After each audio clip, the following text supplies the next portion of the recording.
Hello everyone, my name is Willie Balk and I'm the coordinator for West Hartford NCSY, and today we have the privilege of learning about Parshat Shemot together. Now, Parshat Shemot, as some of you may know, is the first parsha of the book of Shemot, the second of the 5 books of Moses.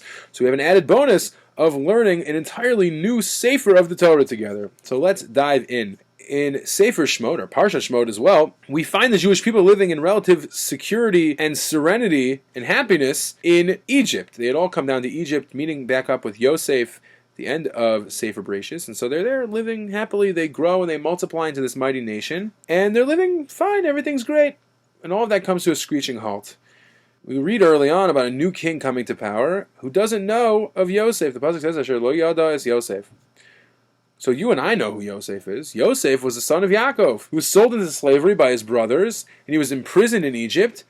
And through Hashem's amazing help, he's able to interpret the dreams of Paro, and Paro takes his lowly prisoner and makes him the second in command over the entire nation. And he saved them from financial destruction and the brink of extinction.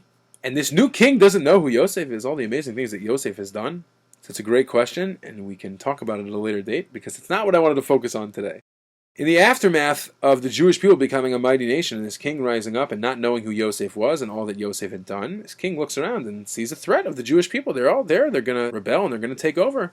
So he enslaves them. And one of the other sanctions that's levied against the Jewish people is that the babies that are born, the Jewish babies, boys, have to be killed. They have to be thrown into the water. So there's a couple that has a baby boy, and understandably they don't want to throw him in the river, believe it or not.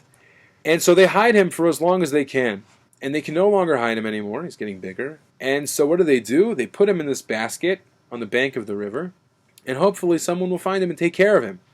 So someone does find him, and lo and behold, that person that finds him is the daughter of Paro, the daughter of this very king that has imposed all of these harsh decrees against the Jewish people. She sees that he's a Jewish child, that he's a special child, and takes him to be raised in the very house that she was raised in the king's palace. This child grows up, and we know who it is. It's Moshe Rabbeinu. Later turns into the greatest prophet that the Jewish people have ever seen. So the psukim go on and they tell us that Moshe grows up, and one day he's out walking among his brothers. And the brothers, we know, are the Jewish people that were enslaved. And he sees an Egyptian taskmaster beating mercilessly a Jewish slave. And the pasuk tells us, Vayifen ko v'cho, that Moshe looks this way and that way. Vayar ki ein ish, and he saw that no one was there. So he struck the Egyptian and he hid him in the sand. Moshe looked around. He saw that there was a great injustice happening and no one was there to help. So Moshe acted. He struck the Egyptian and he hid him. He didn't necessarily intend to kill him, but he struck this Mitzri and he hid him in the sand. He was scared about what he had done. And Rabbi Naftali Tzvi Yehuda Berlin, the Netziv, head of the famed Volozhin Yeshiva, explains this pasuk as follows. He explains that the word ish here is very significant for us. We know that the word ish appears scores, multiple times, all over Tanakh, but there's another place that appears in Pirkei Avos where he makes a connection. Vayar ki ein ish here, that there was no man, or no person, so to speak, applies from Pirkei Avos, where we learn, B'makom she'ein ish, hishtad aliyos ish, in a place where there's no one standing up to do anything, you're supposed to be the one that stands up and fights for what's right, to destroy all injustice. Moshe Rabbeinu looked around and saw what was going on, and he acted. He saw that there was a great injustice happening. And what did he do? Did he walk away? Did he say, wow, that was really sad, that shouldn't have happened? Did he run and try and tell someone else to quickly come back and destroy and get rid of this Egyptian? No. What does Moshe do? Moshe acts. Moshe sees a problem. He doesn't necessarily go out and look for the problem. The problem was right in front of him. And he acted.